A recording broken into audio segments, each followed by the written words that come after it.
નમસ્કાર, news plus ગુજરાતીમાં આપનું સ્વાગત છે। હવે વાત કરીએ સમાચારની તો દાહોદ શહેરના ચાકલિયા રોડ પર બાઇકમાં આગ લાગી હોવાની ઘટના સામે આવી છે।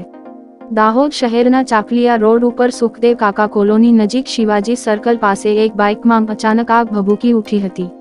બાઇકમાં આગ લાગતા આસપાસના લોકો ઘટના સ્થળે દોડી આવ્યા હતા અને પાણીનો મારો ચલાવી તેમજ અન્ય રીતે આગ ઓલવવાનો પ્રયાસ કર્યો હતો, પરંતુ આ કાબૂમાં ન આવતા અગ્નિશામક સાધન ફાયર એક્સટિંગ્યુશર વડે બાઇકમાં લાગેલી આગ ઓલવી દેવામાં આવી હતી।